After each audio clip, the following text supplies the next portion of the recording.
నాలుగు గోడల దిగ్బంధనాన్ని ఛేదించుకొని ప్రకృతితో మమేకం అవుదామని ఏదో ఒక ఆశతో, అత్యాశతో కదలాలనిపించింది. వెంటనే నా బండి తీసి రెడీ అయిపోయాను. హాయ్, నేను మీ రమేష్. విజయవాడ అడ్వెంచర్ రైడర్కు స్వాగతం. సబ్స్క్రైబ్ చేసుకోండి. Let's begin the travel. On the day మేము గరుడ ఆల్మోస్ట్ 150 కిలోమీటర్ల తర్వాత ఒక బ్రేక్ తీసుకున్నాము. On the way to Araku. So గరుడలో చక్కగా దోశ తిన్నాము. Taste is good. We spent almost 40 minutes. కొంచెం రిలాక్స్ అయ్యాము. ఆల్మోస్ట్ 150 కిలోమీటర్లు ట్రావెల్ చేసిన తర్వాత ఒక చిన్న pit stop. So feel good. తిని కొంచెం రిలాక్స్ అయిన తర్వాత దెన్ తిరిగి మా ప్రయాణాన్ని మొదలుపెట్టడానికి కావాల్సినంత ఎనర్జీ తీసుకున్నాము. Next let's on the roads. Godavari enter అయ్యాం మనం. ద ఆల్మోస్ట్ మన లాంగెస్ట్ బ్రిడ్జ్ ఇన్ ఏపీ. మిగతా డినామినేషన్స్ నాకు తెలియదు, కానీ మన ఆంధ్రాలో ఇంత పెద్ద రివర్ ఓవర్ బ్రిడ్జ్ గోదావరిదే. నేను ఎప్పుడు చూసినా గోదావరిలో నీళ్లు మట్టితో మమేకమై ఉంటాయి. ఈరోజేంటో కల్మషం లేని తెల్లటి నీళ్లు. నాకే ఆశ్చర్యం అనిపించింది. సో ఈ ప్రయాణంలో మనకి మొట్టమొదటి నది, నేను ఆల్రెడీ కృష్ణానది పక్క నుంచి బయలుదేరాను. సో ఈ మొట్టమొదటి నదీ ప్రయాణం, ఇంత లాంగెస్ట్, ఇంత చక్కటి వాతావరణం. నాకైతే ఒక్కసారిగా వెళ్ళి ఈత కొట్టాలనిపించింది, అంతగా అనిపించింది. బట్ మన ప్రయాణం సుదూరం. గోదావరి ప్రవహిస్తూ దానిపైన ఈ ప్రయాణం ఈరోజు సుఖంగా జరుగుతుంది అనుకుంటున్నాను. సో ఈ టోటల్ జర్నీ ఆల్మోస్ట్ మనకి 400 కిలోమీటర్స్ నియర్ అబౌట్ వస్తుంది అని అనుకుంటున్నాను టోటల్లీ. అంటే మనం డెస్టినేషన్ రీచ్ అవ్వడానికి మన ప్లాన్ ఏంటంటే విజయవాడ టు వంజంగి, వంజంగి నుంచి అరకు, అరకు నుంచి మోస్ట్ ప్రాబబ్లీ పైకి Araku to back to Vizag, Vizag నుంచి విజయవాడ అని అనుకుంటున్నాను ఈ ప్లాన్ యాక్చువల్లీ. బట్ ఎగ్జిక్యూషన్ లెవెల్కి వెళ్ళిన తర్వాత చూడాలి how far it will be. So almost Godavari, mid of the Godavari మనం క్రాస్ చేసాము. సో యాక్చువల్లీ ఈ పార్ట్కి వాయిస్ ఓవర్ ఇవ్వడానికి మెయిన్ రీజన్ మైక్ పనిచేయలేదు. మైక్ కనెక్ట్ చేశాను కానీ మైక్ ఆల్మోస్ట్ ఏం పనిచేయలేదు. సో అందువల్ల వాయిస్ ఓవర్ ఇవ్వాల్సి వస్తుంది. సర్టన్ ఏరియాస్లో నేను ఎప్పుడైతే హెల్మెట్ నుంచి తీసానో ఆ ఏరియాస్లో మైక్ డైరెక్ట్ ఆడియో ఉంటుంది. సో గోదావరి నుంచి ఈ స్ట్రెచ్లో చాలా వరకు రోడ్స్ రిపేర్ చేస్తున్నారు. సో మోస్ట్లీ మనకి కనపడే రోడ్స్లో చాలా వరకు రోడ్స్ అన్నీ కూడా మెయింటెనెన్స్ చేస్తున్న రోడ్సే ఉన్నాయి. That's it. సో పైడి పంటలు, ప్రశాంతమైన వాతావరణం. నిజంగా అసలు ఇలా దూరంగా ఏదన్నా సుదూర ప్రాంతాలకు వెళ్ళాలని చాలామందికి ఆశ ఉంటుంది, కానీ నిజంగా మనం ఆ ఫుల్ఫిల్మెంట్ని తీసుకోవాలి అని అంటే డెఫినెట్లీ రీచ్ అవుట్. 6th గేర్లో 95 kilometre speed, it's okay, fine speed. But ఈ స్ట్రెచ్ అంతా కూడా ఏంటంటే హెవీ వెహికల్స్ చాలా వరకు క్రాస్ చేసినాయి. అండ్ మనము almost near to the ghats, near by ఘాట్స్కి వచ్చేసాము. సో నాకు ఈ ట్రావెల్లో ఆల్మోస్ట్ బాగా వెక్స్ అయిపోయింది. ఎందుకంటే ఈ రైడు అన్ఎక్స్పెక్టెడ్గా ప్లాన్డ్. ప్లాన్ చేసుకున్న వెంటనే within half an hour everything was pack చేసుకొని ఆల్మోస్ట్ బయలుదేరాము. సో రైట్ నౌ మనం ఇప్పుడు ఏంటంటే ఇక్కడ నుంచి లెఫ్ట్ టర్న్ తీసుకోవాలి. ఒక ఘాట్స్ చిన్న స్ట్రెచ్ ఉంటుంది. ఆ స్ట్రెచ్ తర్వాత మనము will enter into the full stretch ghats. Right side touch అయిన తర్వాత ఆల్మోస్ట్ విలేజ్ రోడ్స్ అక్కడ నుంచి మొదలవుతాయి. So waiting for that near about ఎస్ ఆల్మోస్ట్ రీచ్ అయ్యాము మనము. సో మనం ఉండే క్యాంప్ ఆల్రెడీ వంజంగిలో చూసాము గూగుల్లో. సో కొంచెం మంచి రేటింగ్స్ ఉన్నది కనపడింది ఒకటి.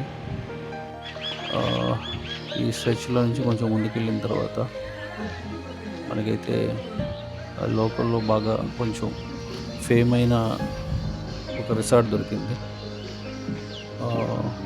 So this is the resort. ఈ రిసార్ట్ ఏంటంటే కొంచెం యంగ్ పీపుల్ వాళ్ళు రన్ చేస్తున్నారు.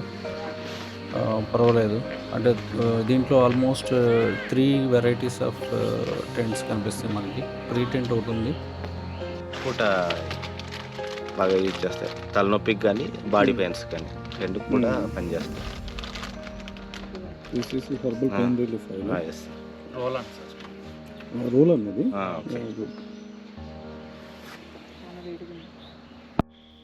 క్యాంపులో మాకు 1000 రూపాయలకే మాకు దొరికింది యాక్చువల్లీ ట్విన్ షేరింగ్ క్యాంప్ కింద. So early morning now almost 3 o'clock చూడండి వెదర్ ఎలా ఉందో. మొత్తం ఆల్మోస్ట్ ఫాగ్ కమ్మేసింది. జస్ట్ 2-3 days బ్యాక్ వచ్చిన వాళ్ళకి వంజంగిలో క్లౌడ్స్ కనపడలేదని అన్నారు. సో ఈరోజు మోస్ట్ ప్రాబబ్లీ క్లౌడ్స్ కనిపిస్తాయి అని అనుకుంటున్నాము. సో మన హార్స్ ఎలా ఉందో చూద్దాం. మన గుర్రం ఇది అసలు ఇంత మంచి అంటే అంత చలి అంటే భయంకరమైన బా చూడండి మంచి విపరీతమైన ఫాగ్ మంచి.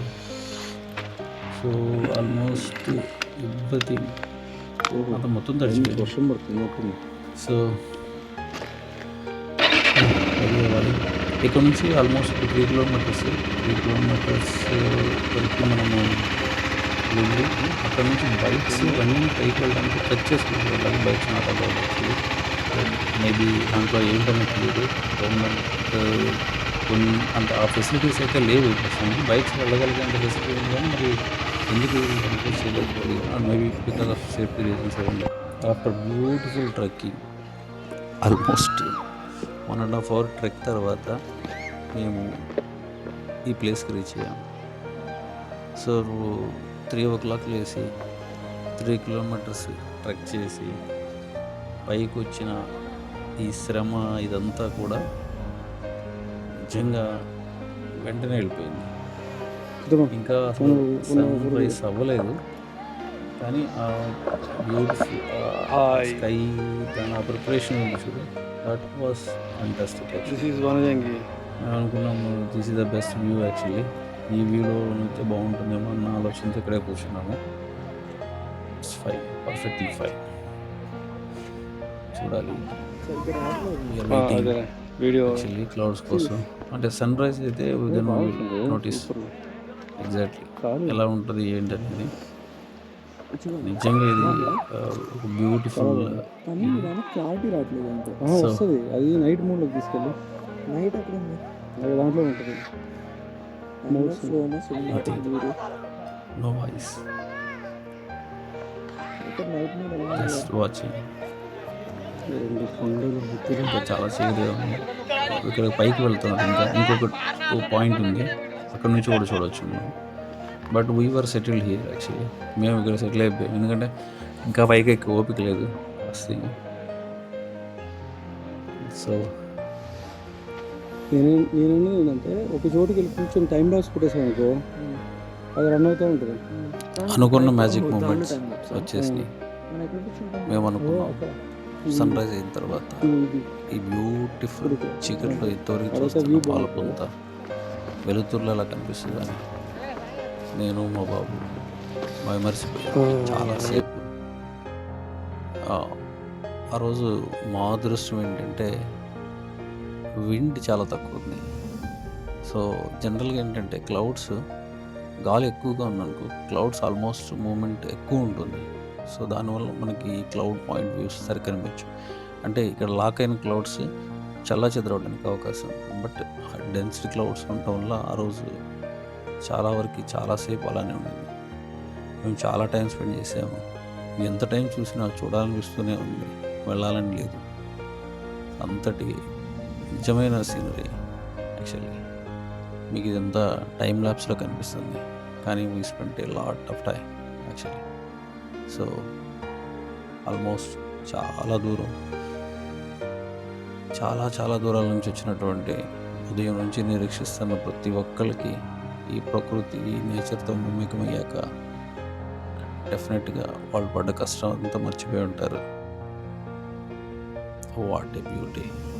అందుకే అంటారు నేచర్ ఈజ్ నేచర్. నీ సోల్, నీ physical body, everything will be in single access. ఒక లయ.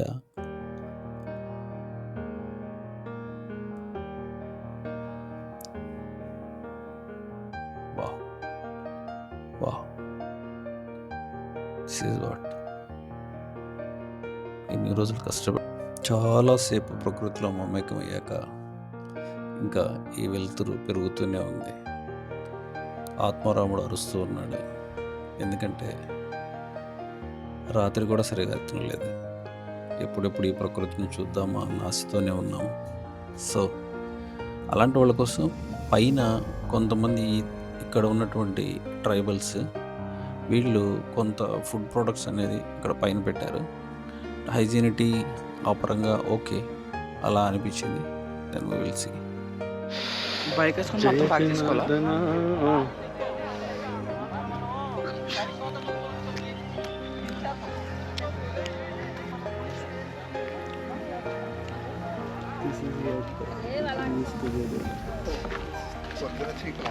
పాయింట్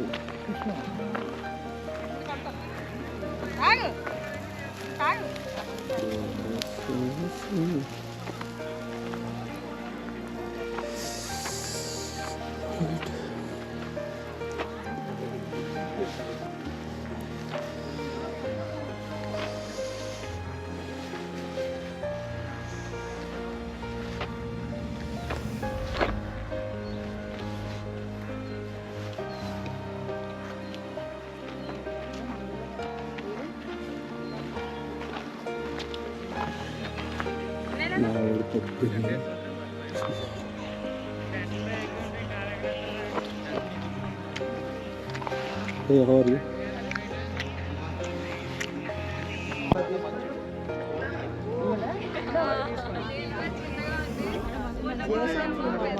నీకు కూడా చేద్దాం అనుకున్నాను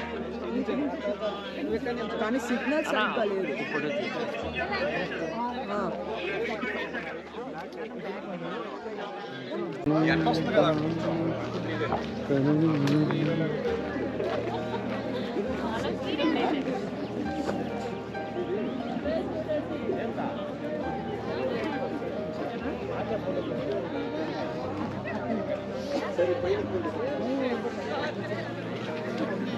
ఇంతటితో ఈ ప్రకృతి యొక్క ఒక్కసారిగా విడిపోతూ సెలవు చెప్పి వెళ్ళి చక్కగా బ్రేక్ఫాస్ట్. ఆ రోజు తిరుగు ప్రయాణానికి సన్నద్ధమయ్యాము. So almost route maps everything is ready. ఎక్కడికి వెళ్ళాలి, ఏమేమి తిరగాలి అంతా డిసైడ్ అయిన తర్వాత we have a very good delicious breakfast. Delicious breakfast ఎందుకంటారంటే మా వాడు దోశ తప్ప ఏమి తినలో. సో అదే delicious. So then we move back Araku.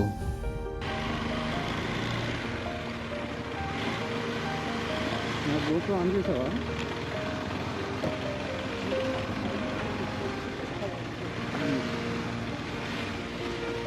చూస్తాను.